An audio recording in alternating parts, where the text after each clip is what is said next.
What's up everyone, it's DSP, and this is a video I didn't really plan on doing, but being that this afternoon I pretty much spent the majority of it playing the online play of the two 007 games that came out this week, I figured I would talk a little bit about it and kind of do a head-to-head kind of a discussion about what I think about each game and which is the superior game and which is the one that you should get. So if you don't know what I'm talking about or you haven't been following me along this week, we're talking about Bloodstone 007 for Xbox 360 and PS3, all the next-gen systems, and GoldenEye 007, which came out for the Wii this week. So, first of all, you can watch the campaign playthroughs of both of these games on my DSP Gaming channel. I did beat both of the campaigns earlier this week. Immediately after I upload this video to the TKOHHD, I'm actually going to go ahead and upload my multiplayer gameplay for both games. Now, let me set the table here and get something straight.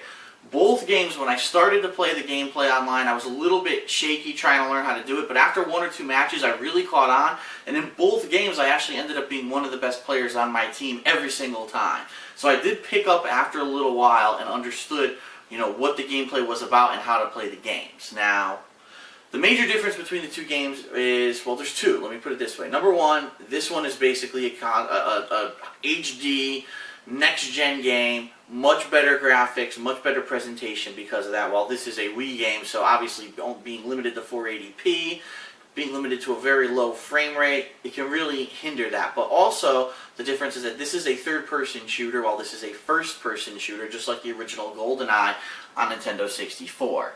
So I basically just sat down and played both of these for a couple hours, and here are my thoughts, okay? Bloodstone is not that bad online for multiplayer. It is very, very, very basic. Let's put it that way. You're not going to find anything too advanced here. There's no grenades, first of all. It's pretty much based all around your primary weapons and your secondary weapons and what you can do with those. Now, not to say that there aren't grenades, because there's actually the grenade launcher from the campaign is in here, but there's no handheld grenades, per se, that you would use. Basically, the game's average, and when I say, I mean, it feels like a generic third-person shooter. It feels the same as playing Uncharted 2's multiplayer.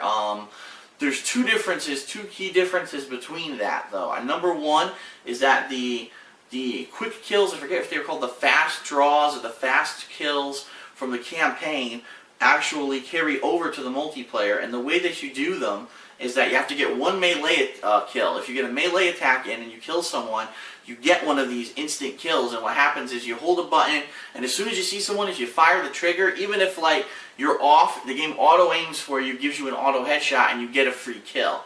So that kind of is a little bit cheap when you think about it. But on the flip side of that, it's actually really hard to get melee kills because the melee attacks in the multiplayer are actually really buggy. Unlike the campaign where when you went and you did a melee kill, Daniel Craig did this crazy martial arts combination on the guy and took him down. In this game, he literally does this.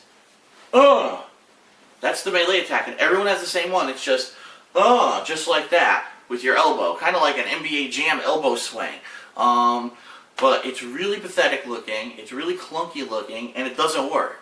What you'll find is 9 times out of 10, you'll run up to someone, you'll go to do it, and then they'll say, oh, and they'll do it, and their melee attack, which came out second, will hit you. You'll somehow miss and go through their body, and their melee attack will hit you, which is complete nonsense. What I actually found was the best way to do this, you can actually abuse this melee attack. What you do is, you get to a platform and you stand under the platform so they can look down and they know you're there, but they can't hit you, they can't shoot you.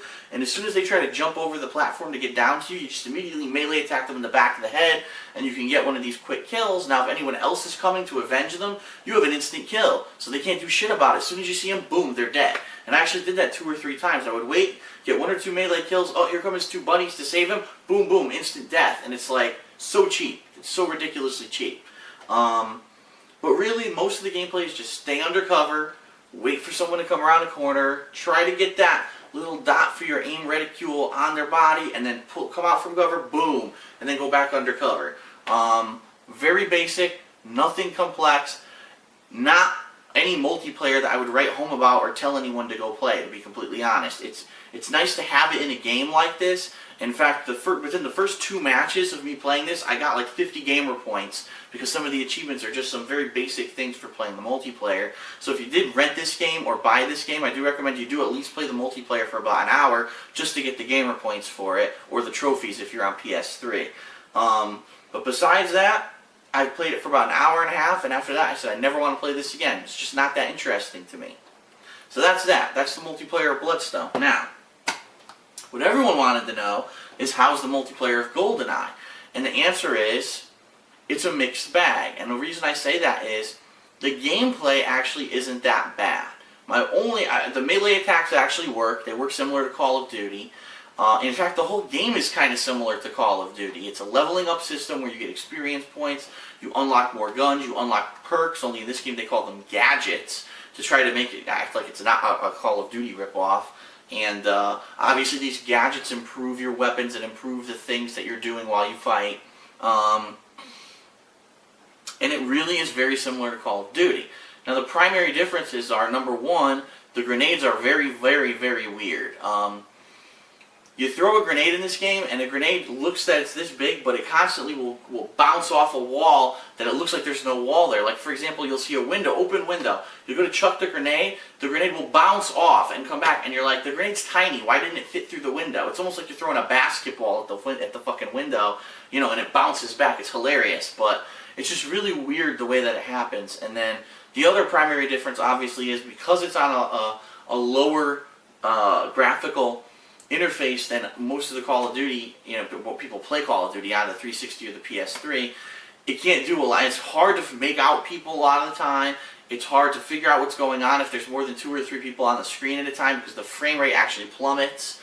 It suffers from the same problems that the campaign suffers from, which I'll talk about in my Hateful Truth review on Monday, but basically it kind of stinks. It's a shame, because you're playing it and you're like, wow, I'm enjoying what I'm doing, but I can't really tell what's going on sometimes, and then my grenades are bouncing all over the place, and it gets really some cheap deaths, and you're like, oh, this is really annoying. And then the absolute worst part about this game, it suffers from the same problems of all other Wii games that are online. If the host drops, the entire fucking session comes to a complete and utter standstill. Everyone sits there with their thumbs up their asses, hoping that someone else will be selected as the host. 9 times out of 10 it doesn't happen, and your game crashes out. And then, when you try to load the game again, the entire game freezes. This happened to me not once, not twice, but 4 times today. 4 times my Wii completely locked up. And the worst part about that, you can't even shut it off manually. You have to actually unplug the Wii from the back of the console while it's still operating, which, number 1, you're told not to do because you might corrupt data, and number 2, it's a hassle. If you're like me and you have a homemade entertainment center, you know, not everything's in front of you. Now you have to crawl behind, reach there, oh, is that the right cord? Oh, here it is finally, boop. Or you can go over to your power supply and try to figure out, you know, what power cord it is to unplug. But what a hassle it was today to play this game. And it really disappointed me, because the gameplay is good. Like I said, it's on par. It's almost like bringing Call of Duty over to the Wii. And, you know, yes, I know that Call of Duty is imported to the Wii, but it's similar to that, but with like a 007 twist. Now, one of the things that I also found on here, which is a big bummer, is that there's a lot of variety in the gameplay. There's a lot of gameplay modes that are like objective-based, and absolutely no one plays them. The only people that are playing, they're playing regular deathmatch, team deathmatch, and hero mode, which is basically team deathmatch where 2 people get special, like upgraded armor, upgraded damage, but if you kill them you get extra experience, and you can see where they are on the map at all times. So it's kind of a hindrance, while it's also a plus. Everyone's playing those 3 modes. I tried to play all the other modes and couldn't find anyone.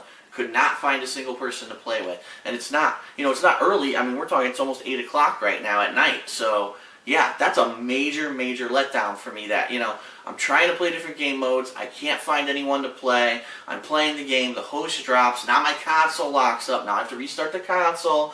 To be completely honest, I probably would have played this for about 2.5 to 3 hours if it weren't for all the hassles I had. I played it for probably about the same amount of time that I played Bloodstone, and I enjoyed my experience a lot better. But after the 4th lockup, I said, I'm not playing this anymore. I'm too frustrated. I'm not going to keep getting up to unplug and replug my console in. This is ridiculous. So, between the two, what is the verdict? What is the better online play? Well, the answer is this. Neither of them. Because they both have too many fucking problems. This game looks great, plays great, but it has a lot of bugs with the melee attacks, and the multiplayer is pretty average and boring. It's not anything that you would want to sit there and play for more than, say, an hour to get the achievements, then you get bored of it. This game has fun multiplayer, but it has game bugs that lock up your console, make the host drop, you can't find another match, and no one plays half the game types. So if you really want my honest opinion, save your money if you're looking for a multiplayer experience, and don't buy either of these games. Even this one. This is a big letdown for me, because I was waiting for this one to come out for a while. Everyone on the Nintendo 64 loved GoldenEye for the multiplayer experience. I'm almost wondering if this game is a better multiplayer experience if you play it with the 4-player split screen with some friends offline. Because obviously then, okay, you're not waiting for a host.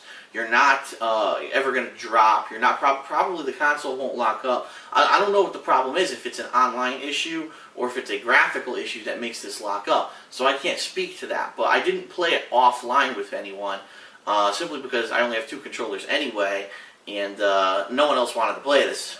Well, you know, a lot of my friends, they played it back in the day. They're like, I don't want to play that shit again. You know, even if it's a re-release, I don't want to play it. So, unfortunately, I can't recommend either game for the multiplayer. If you want to know what I feel about the campaign and overall as a package about these games, tune in next week. I'll have these in my Hateful Truth review for next week, since I played both these games this week. But I just wanted to do this special video to kind of talk about the multiplayer of both and compare them both and say which I thought was better. If you had to choose between the two, which would you buy? I wouldn't buy either. I'd save my money and say, look, this is the big disappointment for Activision. Get your act together, especially when Activision has the gall to release 2 Bond titles in 1 week. At least make one of them worthwhile, and neither of them are worthwhile. They both fucking suck online. So, that's my verdict. Too bad. Blech. Activision, get your act together, and maybe next time someone will buy your games. But at least, you know, the good news is I'm honest. So I'm here and I'm telling you the honest truth about what I think about these games. Hopefully no one will run out and waste their money on these now, you know, thinking that this was going to be some kind of an amazing experience for the Wii. It really isn't. So, but again, I'll do full game reviews on both of these games on Monday. Multiplayer-wise, they both suck. So, this is DSP. It's a shame. James fucking Bond fell flat on his face this time, and the bad guys won. See you later.